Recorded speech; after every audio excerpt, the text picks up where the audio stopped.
చాలా అప్రిషియేట్ చేస్తూనే ఉండేవాడిని. ఒకరోజు సడన్గా ఫోన్ కాల్ వచ్చింది. బాబుకి చరణ్కి ఒక దెబ్బ తగిలింది సార్, గవర్నమెంట్ హాస్పిటల్కి తీసుకెళ్ళి. అనగానే ఎలా ఉంటుంది, ఏం దెబ్బ తగిలింది, ఎంత తగిలింది, ఎంత ఇదేంటి, ఈ యాక్షన్ సీక్వెన్స్ అంటున్నాడు మాకు తెలుసు అనేసరికి ఏంటి ఏం దెబ్బ తగిలింది సార్, మీకు ఫోటో పంపిస్తానని ఫోటో పంపించారు. ఫుల్ ఈ కన్ను కన్నంత ఎర్రగా అయిపోయి కిందంతా రక్తధారతో వస్తే ఆ స్టిల్ చూసిన తర్వాత కన్నుకి ఏమైనా అయిందా, కన్నే పోయిందనే భావంతో కంగారు పడిపోయాం.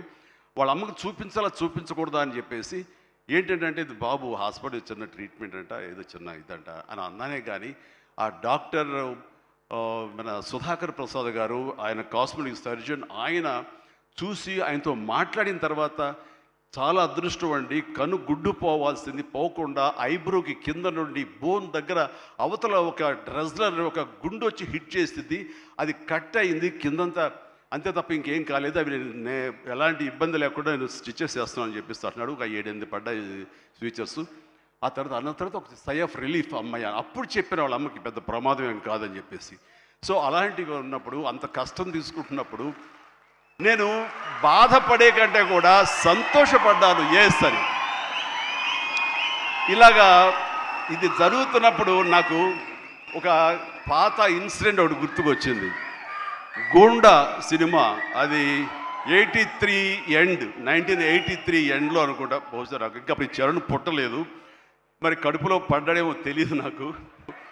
ఆ సినిమా టైమింగ్ అది తెలీదు. ఆ సినిమాలో ఒక ట్రైన్ కింద నేను హ్యాంగ్ అవుతూ ఆ రాడ్ పట్టుకుని క్రాల్ అవుతూ పాకుతూ వెళుతూ ఉంటే, రన్నింగ్ ట్రైన్లో ఒక 30-35 కిలోమీటర్ స్పీడ్లో వెళ్తుంటే కెమెరాలు 4 పక్కల ఫిక్స్ చేసేసారు.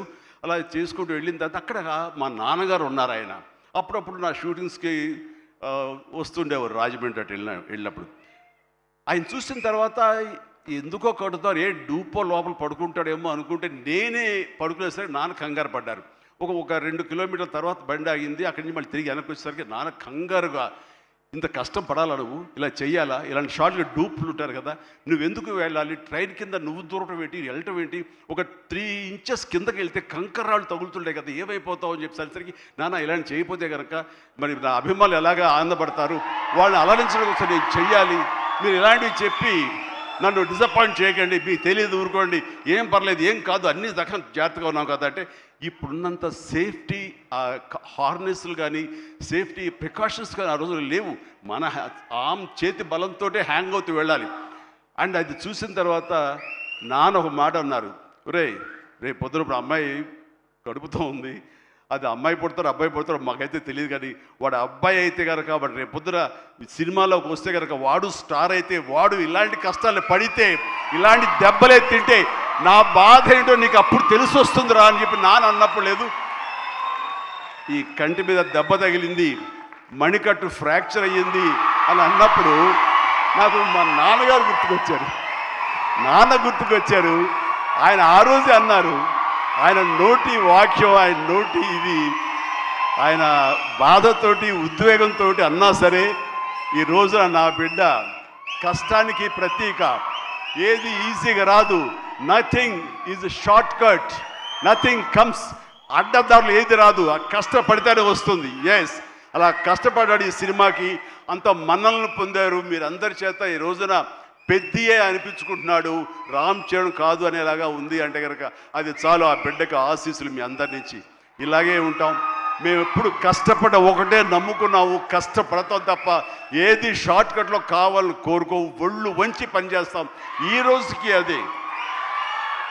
ఈ రోజు కూడా చిరంజీవి గారు మీరేంటి 2 పూటలు ఇంకా ఎక్సర్సైజ్ చేస్తారంటే, అవకాశం ఉంటే 2 పూటలే చేస్తాను, బట్ ఒక పూట మాత్రం చాలా ఖచ్చితంగా చేస్తాను. ఇద్దరం జిమ్లో ఒకరిని పోటీ పడుతుంటాం అనమాట. మరి సరదాగా పర్సనల్ విషయాలు మీతో నేను షేర్ చేసుకోవడం ఆనందంగా ఉంది. అండ్ చరణ్ ఈ సినిమాలో తను నటించలేదు, జీవించాడు.